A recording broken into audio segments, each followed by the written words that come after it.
The Nintendo DS was Nintendo's insanely popular handheld that ran its course during the 7th generation of consoles. And as with any popular console that appeals to kids, there will be a huge rush for companies to just shove their games onto the console and push out mediocre ports that are questionable, to say the least. Not only questionable in quality, but also scientists were so preoccupied with whether or not they could, they didn't stop to think if they should.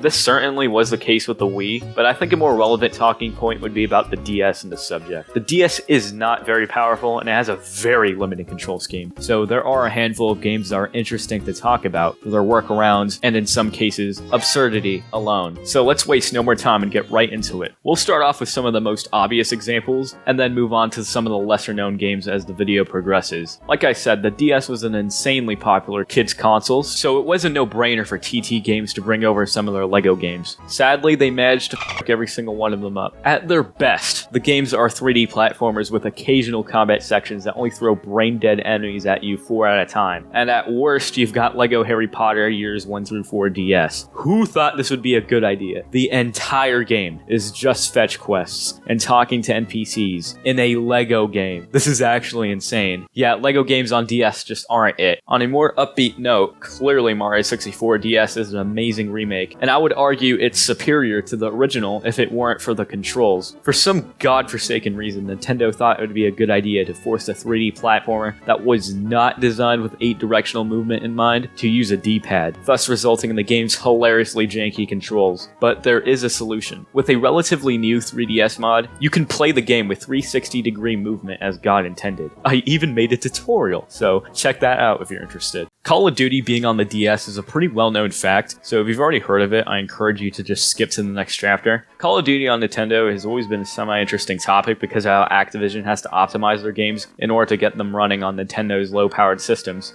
And it's interesting how many different control schemes they had to use. With the Wii, it was pointer controls. And with the gamepad, it allowed for 2-player co-op where each player got their own screen. And with the DS, you used the touchscreen. First-person shooters on DS simply should not exist in my eyes, since they just don't work. Holding the DS with one hand and using the stylus with the other is so uncomfortable. I end up shaking like crazy and not being able to aim for shit. Setting the terrible controls aside, let's talk about the actual gameplay for a bit. I will be speaking in somewhat general terms since I haven't played all these games to completion, and they're all very similar functionally. Think basic military-themed GoldenEye with smaller levels and worse graphics. It's an FPS, except for when it's not. I'll give it that. Yeah, throughout these games, there are a buttload of touchscreen minigames. Devs just couldn't help themselves. Anyway, that's enough about Call of Duty because for one, these ports have already been well documented and I don't want to relay information for the entire video. 2, I don't like COD. And 3, there's absolutely no reason to go back to any of these games because the controls are borderline unusable. And if you want Call of Duty on the go, we tied for the lead. We've taken the lead. Next up, we got the Force Unleashed ports. These are games I actually don't hear everyone bring up, so this segment should be a bit more interesting. The Force Unleashed series is a third-person, story-focused hack-and-slash with light RPG progression elements and tons of bugs. So it's like if a PlayStation and Xbox exclusive had an inbred baby. It's fun enough, however, I wasn't able to beat the first game due to the jankiness and bugs mentioned. For some reason, the game stopped saving my progress, and that Star Destroyer part was total BS in both lore and gameplay. Getting back on track, Force Unleashed 1 DS falls into a weird category of downports where it's just a really basic version of the actual game. It is a third-person hack and slash, just like the real deal, but as previously mentioned, everything is very toned down. It honestly plays like a Lego game, but not fun, which is very hard to do. It's faithful, but not fun at all. You just go room to room, beating bad guys with this baseball bat excuse of a lightsaber with some of the worst animations I've ever seen on the DS. The boss fights are kinda neat though, I'll admit. Oh, I didn't even talk about the odd controls. Well, you know how the DS has 4 perfectly usable action buttons? Yeah, A, B, X, and Y.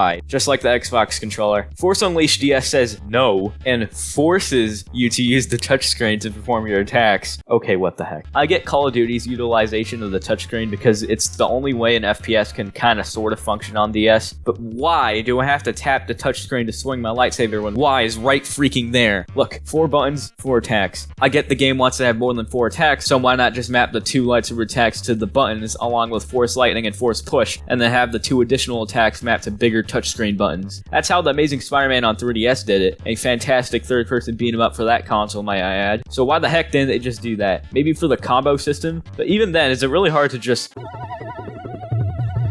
after the devs realized Force Unleashed 1 DS just isn't good, they decided to innovate for the second one. Oh, never mind, they just gave up. Yeah, it's a freaking side-scroller beat 'em up now. The graphics look a little better, but that's the least I'd expect from how much of a downgrade this is. The controls somehow got worse. Now you swipe to attack, and most of the game takes place on the bottom screen, so it could just be the low resolution that tricks my eyes into thinking the game looks better. Both of these ports are trash. If you really want to play Force Unleashed, it's been ported to Steam. Remaining on the topic of Star Wars, Battlefront kinda sorta got a port to the DS. It's a top-down shooter. Now, not a twin-stick shooter, a top-down shooter. You move around with the D-pad and your character automatically aims at enemies. All you have to do is occasionally toss grenades and spam the shoot button. Wait, you don't even have to do that. You can just hold down the shoot button and it works perfectly fine. This is gameplay perfectly optimized for iPad kids, since it doesn't require a functioning brain. You can't even call it a bullet hell because the enemies hardly shoot. If there's any redeeming factor for this game, it would probably be the vehicle sections. While you can only move left and right, they're actually 3D, and the graphics during these segments look pretty neat for the DS, contrasting the rest of the game. Another neat fact is that the story was salvaged from the tragically canned Battlefront 3.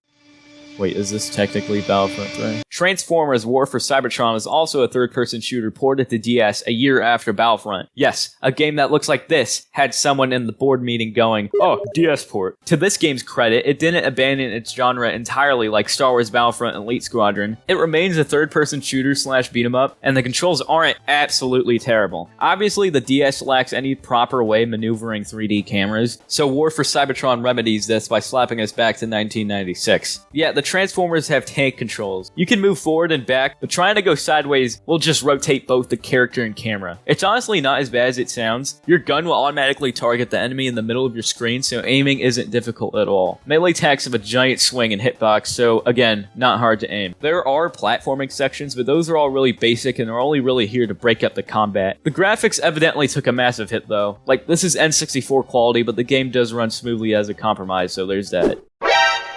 I don't know why this surprises me, considering War for Cybertron was such a multiplayer-focused game, but even these DS versions had online multiplayer. I never got to experience it because no router supports the DS's Wi-Fi card anymore, and I know there are ways to get around this, but not gonna lie, that's a whole lot of work to play Transformers War for Cybertron on the DS. On paper, the multiplayer mode sounds pretty solid, with 7 maps, 4 game modes including Deathmatch, King of the Hill, Capture the Flag, and Energon Dash. Again, DS servers aren't online anymore, so sadly I can't go too in-depth with this mode. Overall, Transformers War for Cybertron wasn't totally destroyed with its transition onto the DS, which is more than I could say for a lot of DS ports. Oddly enough, Transformers is actually a pretty impressive series on the DS. For one, there are so many games on this console, and the movie tie-ins were practically GTA for the DS. Matter of fact, there were more GTA than GTA Chinatown Wars. Chinatown Wars isn't a port of a pre-existing GTA game, but rather an original game built from the ground up for DS, and PSP, and iOS, and Fire OS. An original GTA game built from the ground up for mobile devices. But rather than the game being a proper third-person shooter like the other GTAs of the time, it reverted back to the ways of old and went top-down. This is why I say Transformers was more GTA than this game, because Transformers tried. This game didn't. Although, in its defense, if there was any reason to go back to the top-down style of GTA games, it would probably be for lower-powered consoles such as the DS. As for how the game actually plays,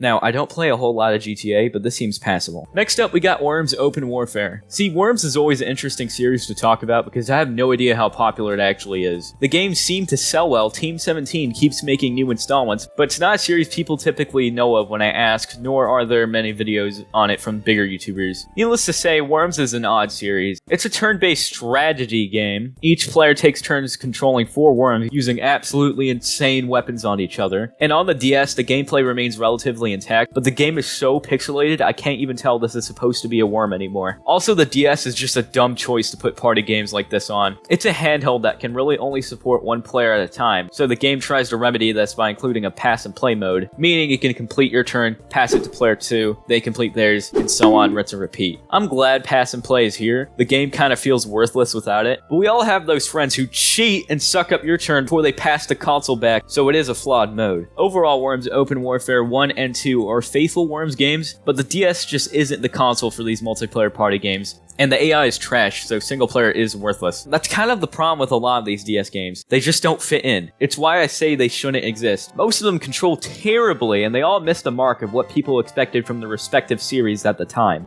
Except for maybe the Transformers games, because those are actually impressive for how much they offer. But due to these games just not overall selling well, and getting rightfully so brushed off as shovelware, I can't help but believe this is why the 3DS's third-party support sucked. We got 4 Call of Duty games on DS, yet none on 3DS. You know, the console that you can actually play first-person shooters on. All in all, most DS ports aren't the best games in the library, and there's always an alternative and superior way to play these games. So please don't waste your time with any of these games. Anyway, join the Discord server if you want updates when the next video is coming, or if you want to participate in some videos even. And if that subscribe button is white, you're doing it wrong, click it to make it gray. Have a nice day.